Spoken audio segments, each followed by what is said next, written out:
I'm Staci Wallace here, and we are live for Warrior DNA training. Excited that you're here.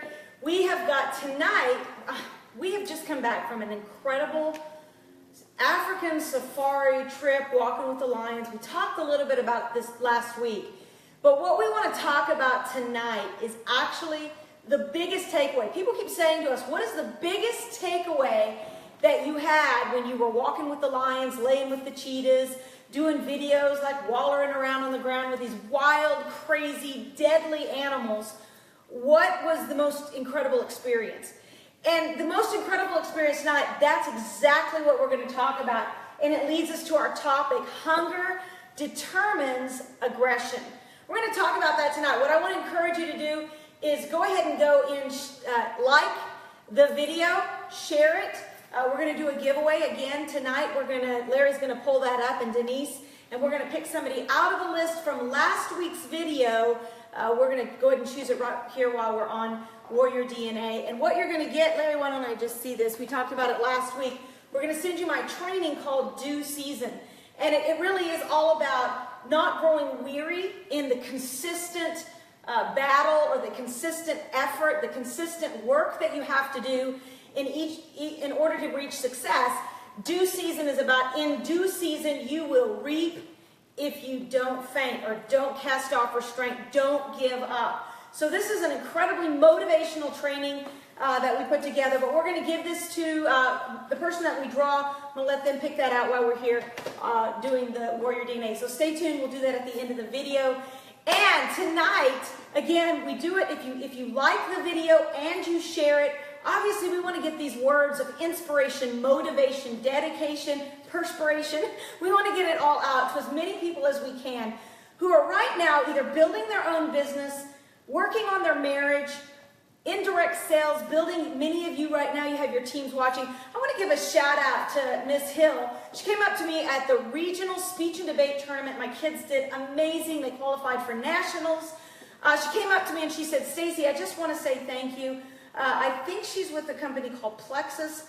I'm not really sure exactly what it is, but she knows that I'm with ACN and that we do these trainings. So she has her team plugging into the Warrior DNA videos every week. Well, one week she shared it with her team, and one of her ladies actually saw the video, ended up buying my book, It's Possible. And the lady was kind of disenfranchised from the business, kind of away from the network. She read the book, got plugged back in, and so she came up to me, Miss Hill came up to me and said, Staci, I didn't know about the book. I didn't know you had a book. But she got the book, and she is on fire in her business. So I want to give a shout out to those of you that are not only watching Warrior DNA for yourself, but that you're sharing it with your teams. We want to provide value, even as we're growing our business and essential services, even as we're continuing to reach people, minister to people, give incredible, what we call value exchange to people. We want you to know that we care about your business as well. I love going in and working with other teams and their business and their products. I've been in the industry 29 years, so it gives me great joy to be able to help others do the same. Now remember, if you're wondering what does Warrior DNA mean, you know DNA is actually the makeup of a thing, but what makes up a warrior, what we call Warrior DNA, is the distinctive qualities and characteristics of men and women, get this, who possess ridiculous faith and fearless courage in the midst of adversity. Now next week we're going to be talking, you might have seen I'm doing an audible this week because we were going to talk about tension that leads to trajectory. I'm going to hold that off till next week. I leave tomorrow morning at 6 a.m. for a full week cruise. I'm taking my assistant for her birthday. Just her and I, we're going to have a great time away. She is getting engaged in our business. She's also already lost almost 100 pounds on my weight loss program that I wrote, Ultimate Body Makeover. So we're taking, just to celebrate her and her weight loss and her birthday, Denise Garrick, we're so excited. So her and I are going to just go have a great time, and we're working on some new tools and strategies. So next week when I come back, we're going to talk about tension and trajectory. But this week I wanted to pull an audible because I really believe there's something for someone today about hunger determines aggression. Larry, I think you should come over here. Come from behind. He's behind the camera, and I think y'all need to see him. Because really together, this is our life story. And I know I'm not mic'd up today, so it might be a little echoey. So just bear with us. But I wanted to have both of us talk today because both of us are athletes. You played football for Texas A&M. I played basketball for, did I say football? Yeah. I did say football. You're just smiling so happy. It just makes me happy. I love you. Okay, oh, he's so hot. Okay, so anyhow, we are going to talk about a little bit of our experience, not only in Africa, but how that correlated to sports and how that gives us the advantage in business and all the businesses that we've created. So first thing I want to talk about is Africa, because Africa was amazing. Mind-blowing. It was amazing. Being able to do that trip was, it's not once in a lifetime. I hate saying that because we might go back. I feel like we're going to go back. And we may take some of you guys Crowder. with us. But yeah, Crowder. that was for Crowder. That was an inside joke. Yeah, we were on the safari, and I felt the need to let everybody know what my war cry is at home. Yes. He knows what that means, and so did the animals. Anyhow, so here is what we got as what was our biggest takeaway in Africa, is that when we went to walk with the lions, literally they're just roaming, and they are in their natural, wild environment. These aren't circus animals. These are wild lions. When we drove up, of course your heart's kind of pounding because you know you're getting ready to get out of this truck. And when they pull the pin that releases these like 15 lions in groups, you're there with them. And there's some specific rules that we had to obey. Eventually I think I'll do a whole training around all those things that we learned while we were doing that with the guide. But what they told us was that hunger determines aggression, which is why 3 hours before we got there, they did what? They were feeding these lions an entire cow. Yeah. And I'm telling you, by the time we got there, they were literally just licking the bones. So these lions they had were full. A full meal. Yeah. And so honestly, when we pulled up, actually the whole trip going over to where we were going to walk with the lions, I had in my mind that there was going to be a fence in between us and the lions, you know, kind of like at the zoo or something like that. When we got there, it was totally different.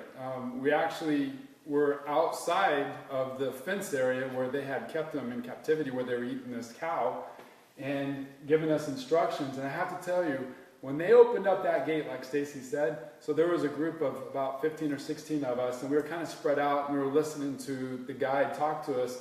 As soon as the gate opened up, everybody went. We were like ants. We didn't want to. And as after they were out, I got a little whack and crazy, and I wanted to like lay with them and play with them and be out in front. But what was really amazing is that statement: hunger determines aggression. We're going to talk about that because that is the key to having a long-term, sustainable residual income.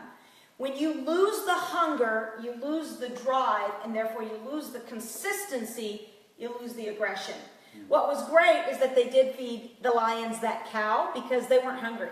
Right. They weren't aggressive with us. They were playful. They wanted to, you know, play with each other and jump on those logs and roar, and they loved the food they would throw them and just check out the pictures. Yeah, you can check out the pictures on our Facebook page here. It's pretty amazing, but they weren't aggressive. Now, at the end of the day, when we went into this really large pen area where there were like 75, 80-pound cubs, where we got to play with them, and you know, they said if you would take a stick, they would think you're their friend, and they, you know, so they would take the stick and we'd play tug of war, things like that. They were incredibly aggressive, and I asked them, I said, like, what's the deal? Like, these are more aggressive than the adult gigantic lions. And they said, because it's the end of the day, they haven't eaten all day. And I'm like, going, oh, right, lovely. Yeah, and even so, that there was this one young lady that was with us that she was expressing a lot more fear than everybody else. And lions sensed that. Yeah. And there was one of the cubs that grabbed a hold of the back of her leg with its claws, and was literally holding on to her leg and started biting on her ankle. Yeah, it was no bueno. No bueno. She was freaking out. Boyfriend was laughing, but she was freaking out. A lot of us were laughing. Yes, well, it wasn't like a life and death situation. Yeah, she was safe and all that kind of stuff. Yeah, so anyhow, there was a lot of lessons there that we learned. Obviously, the most important lesson, we're going to share more and more, but the most important lesson was about aggression and hunger. How do you get that hunger back? And you know, we're going to talk about sports a little bit and how, and you're going to be able to relate this to your business, maybe your marriage. How do you get that va-va-voom back? You know, you know, Katy Perry has a song, and she says, I got the eye of a tiger, fighter, dancing through the fire, 'cause I am a champion. You're gonna hear me roar. When I roar, Larry knows I'm hungry. And so if I'm hungry right now too. You are, but you're hungry It's for dinner another time. kind of hungry. Okay, so with that, you know, how do you get the hunger back? How do you get to that place where you're voracious again, that you want to pick up the phone and call people, that you want to drive to an extent that, you know, what we say, you sweat for it, you bleed for it, you give up sleep for it, you work day and night for it.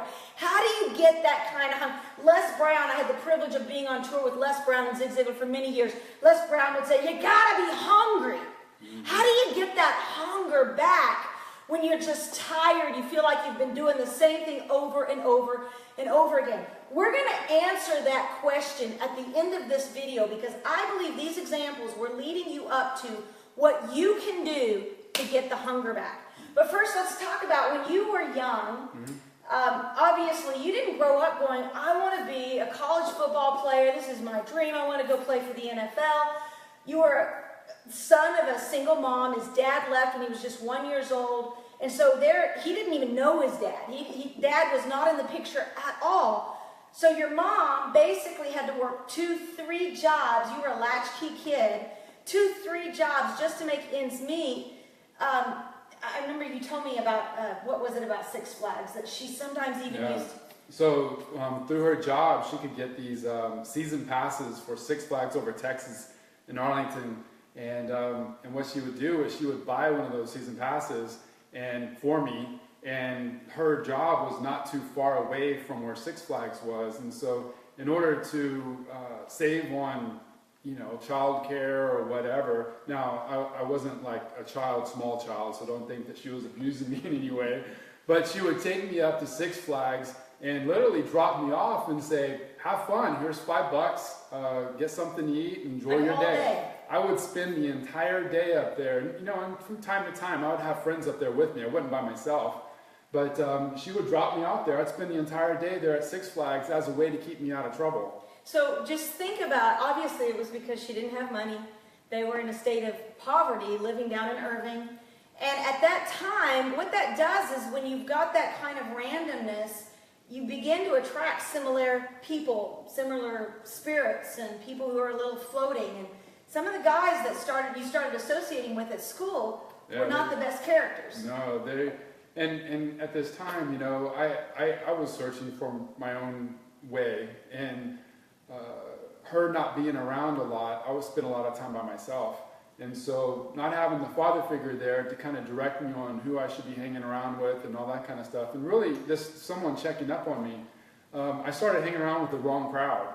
And one day I was at the convenience store that was right across the street from our high school, and my football coach, who happened to live on my street, drove up or drove by, saw me hanging out there, and the guys that I was hanging out with were smoking and doing all sorts of stuff. They were not the most desirable people in the school.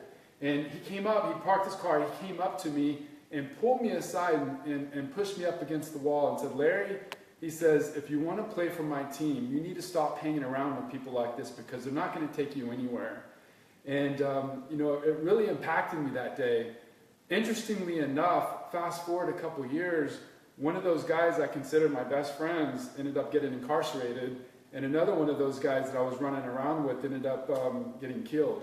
And so I can only imagine if I continued hanging out with those guys, what would have happened to me. But I made a decision that day to, you know, go a different direction and focus more on sports. Well, and that started creating a hunger in you to be a better version of yourself. And what's interesting is who you associate with determines your hunger. What are you hungry for? Are you hungry for games? Are you hungry for Xbox? Are you hungry for, you know, watching Survivor? Are you hungry for sports? That's what we always say, your alignments precede your assignment, or even greater than your assignment. If you start to go negative, guess what? You will attract every negative human being And all of a sudden, the scripture tells us that the spirits start to unite. Like spirits start to attract like spirits. So all of a sudden, you start maybe not liking the people you're with or liking the life you have, but you're attracting it because your hunger has determined where you're most aggressive. Well, watch this. What happened? Fast forward is your mom pulled you aside one day and said, Larry, listen, if you're going to go to college, you're going to have to either get an educational scholarship or something because I can't pay the way. What did that mean to you? How did that change your aggression? Yeah, it was, she set me down on the corner of my bed and she just said, look, obviously we don't make a whole lot of money. And if you want to go to college, and we talked about that, and I expressed interest in doing that, she says, either you're going to have to get a scholarship or you're going to have to get a job and pay for your own way because I'm not going to be able to pay for you.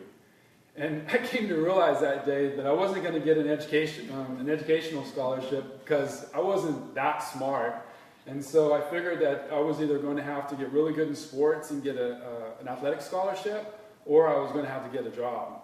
And so I just made a decision that day, and that in order for me to make this happen, I had to get hungry about something. And I made a decision that I was going to pick sports. And so you picked up football, and that was when you realized that you had to play on a certain level in order to get a scholarship, play better than the other guys, work harder than the other guys. Why was it that you had to be more hungry than the next guy? Yeah, I mean, the only way that you could get a scholarship is if you were the best. And I just made a determination at that day that there was going to be nobody on the team that outworked me, whether it was in the classroom or in the weight room or on the field. And I absolutely just worked harder than everybody else. I showed the most enthusiasm. I ran harder than everybody else, and that wasn't necessarily the fastest guy on the team, but nobody was going to outwork me. And honestly, that paid off over time. I ended up becoming a starter, and I was starting to be recognized as a leader on the team. They ended up making me the team captain, and we had an incredible season my senior year.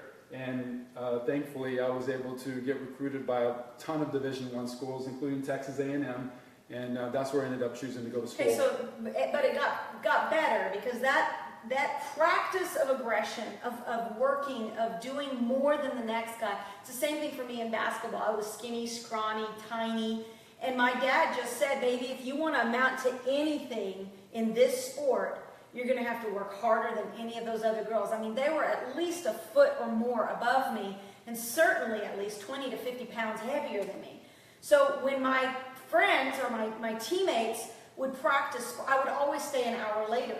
When coach would have us do free throws, I would always make sure that I was always pressing myself to do more, to where I was actually, never going inside unless I could shoot 20 in a row.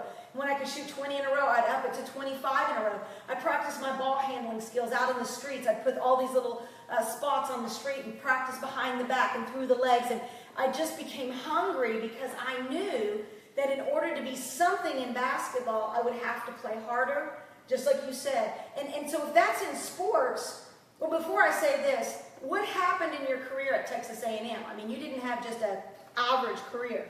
No. It was, interestingly enough, it was no matter where we were in high school or in college, we were always considered the underdog. And I can remember the year I was, my freshman year, my freshman class at A&M, I remember in the Dallas Morning News, it was the year after coming off of probation, and the Dallas Morning News said, A&M's worst recruiting class ever. And they said that about your class. They said that about our class. That would make you hungry. That made us hungry, and when people don't believe in you and say bad things about you or whatever, that should make you hungry. But my team... Say that again, because I think that's important. It's like that lady one time that messaged me. I mean, I am doing my best to be a leader worth following, and there's no such thing as a perfect leader. But we are doing our best to be leaders worth following every day. We're making a difference. We're sacrificing. That lady sends me a message, you suck, right? Yes. And I remember, there's two ways you can take that. Is one, I'm a loser, or man, I'm in the suck zone of life, which is the most powerful part of a tornado. It's the magnetic part of a tornado. So in your life, here you have an article that says basically you suck. Right. But what did your class do with that? We ended up going to 5 postseason bowl games, 2 preseason bowl games. We won 3 Southwest Conference championships while I was there. Our defense was ranked #1 in the nation while I was there. And then we had the longest winning streak in a conference that I don't know if it still holds today, but we were 35-0. And that's pretty amazing. It was amazing. So we had an amazing time while we were at A&M, and it was phenomenal. So how does that relate to your business? How does that relate to what you're doing right now in trying to advance your team, advance your network, grow your company, scale your compensation plan, scale your vision for your company? How does that relate to you? Well, again, don't grow weary in well-doing, for in due season you'll reap if you stay hungry. You've got to stay hungry. You got to keep that passion alive. I wrote a song once, It's Not Over Till I Win, and it just so happens that this week, while we were at the speech and debate tournament, you're going to hear, it's a pretty amazing story what happened at the speech and debate. It was regionals for both my kids. It was one of their actually most adversarial rich events, and we'll talk about that on another video. But it was also one of the most beautiful because of some of the things that when you're going to go out and you're going to talk about adversity, or you're going to talk about standing up for, beauty, or Alexia's speech was about, Barbie doll and how so many people are caught up in the physical, external values as opposed to the internal values. When you stand up for that, there's going to be opposition when you stand up for something. And you have 2 options when you feel like everything is against you. Henry Ford once said, when you go through adversity, remember that the plane does not take off with the wind. It takes off against the wind. In other words, everything against it. If you feel like all hell is breaking loose against you, then we're going to talk about this. This isn't the topic, but it is about hunger. Get hungry. Get hungry to say, you know what? I'm not going to stay who I am. I'm not going to stay in this spot. I'm going to, for those of you who are faith believers, cry out to God and say, God, change me. Help me make course corrections so that I can be who you've called me to be. If there's anything in me, any little foxes that can spoil the vine, show me how I can make those changes so I can be hungry again for the things that most concern you. I wrote a song years ago called It's Not, we maybe do a giveaway of this, It's Not Over Till I Win. And that's a song about aggression. It's a song about hunger. In fact, it's a song that I wrote after I met Les Brown. I was playing basketball with my brother when I was little. Obviously, he's 6'3", so he's a lot taller than me. But he would beat me over and over and over again. And I was just, in 6th grade. And I would say, Bubba, one more game. And he'd be like, no, I've already beat you like 4 times. I'd be like, just one more. It's not over till I win. I just so didn't want to quit on a loss. I was hungry to win. And so I wrote this song, of course, these t-shirts, and Les Brown utilized that in his tour. But that's a message for you. Be hungry, not just to win material possessions or to win a prize. Be hungry to win in life.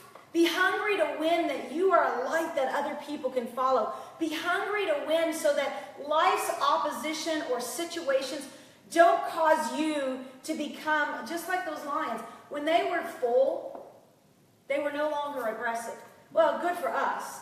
But truthfully, there's a lot of people right now, maybe you're making enough money.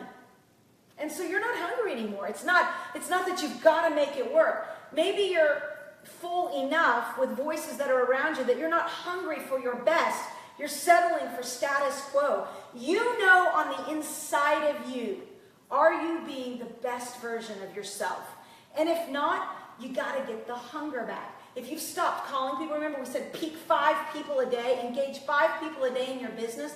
If you're not doing that, you're not hungry.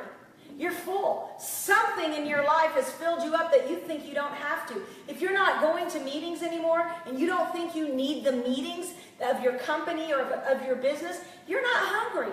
You're satisfied with what you've got. I'm just going to ask you, how's that working out for you? Is that going to build you a legacy? Some of you have started building residual income because you want a life-changing income. You want a legacy income. And if you don't be and get hungry, then you're going to settle for what you've got. And in 3 years, you'll look back And you'll either say, I wish I had gotten hungry, or you'll get hungry today, and in 3 years, you'll say, I'm glad I did.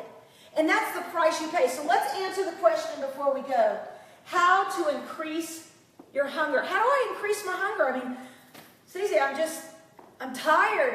I feel like I've done everything. I feel like I'm out of my warm market. I don't have anything else to do. I tell you what, you got to get scent. You got to get the scent of the meat. Now, what does that mean? I tell you what, if we would have put a dead cow with those lions, even though they were a little full, I promise you, they would have torn into that cow. In fact, when I was laying there petting the cheetah, it was a little insane, it was eating. And it was totally focused on that food, which I guess you're not really supposed to like lay with the cheetahs when they're eating, but that's okay, it didn't stop me. But that you've got to get the scent of what you want. How do you do that? How do you get the hunger back? How do you get the scent of winning back? I tell you what you do, is you start to invest in you. You start listening to motivational materials from Eric Worre or Ray Higdon or Zig Ziglar, Les Brown, you just name it, any of the Tony Robbins, whoever it is that speaks into you the way you like to hear it. Danny Johnson, call out some women, Oprah Winfrey, whoever it is that you like, that motivates you. Maybe it's, of course, we love Stephen Furtick, who's an incredible pastor, Keith Craft, our pastor. We want to see you get that hunger back. How do you do that? You've got to begin to put the right scent back into your spirit. You got to get the hunger. If you're involved in a network marketing business, how do you get the hunger? Go to your next national event. Go to this week's weekly event. Go to a regional event. Watch other people. What happened to you in Africa? Now, we were with top leaders from our company. Some of them making, $50,000 a month. Some of them making a lot more. Hundreds of thousands a month. So what did that do for you, being almost like Daniel in the lion's den, right? The hunger was all around you. What did it feel like to have conversations with people that were like you, that were hungry? Yeah, I think like most of everybody, you get to a place where everything's comfortable, and you get to a place where you're like, I'm okay, I'm doing good, this is good for me, we have enough to pay all of our bills, it's this comfortable, right? And I think when you're comfortable, that's when you're like those lions that are full. You just get lethargic, you get lazy, you just lay around. Comfort is actually your enemy. It is your enemy. And, after meeting with those guys, after literally, the top 1% of the 1% of our company, it was amazing. Of the industry, Of really? the industry, yeah. And also spending some time with the executive team, it was amazing. And for us, and for me specifically, I just got hungry, because I realized that I was like one of those lions that had gotten comfortable with everything I've eaten so far, and the hunger came back for me. And quite frankly, it just made me on fire. I wanted to come back, and actually I wanted to start recruiting people from there, and we started peaking people from South Africa, but it was something that... Going. Keep going. So we had someone just call in, and so apologize for the pause there, but where we were at was not enough, and I wanted us to keep growing, and so I just got that hunger back. And again, it goes back to your alignments. If you hang out with people that are just hungry for status quo, but playing games, or are you going to be hungry, surround yourself by people who are hungry for the same thing you're hungry for. What it does is it increases your aggression. Hunger determines your aggression, and that's today's lesson. Okay, I'm going to pull today's giveaway of due season.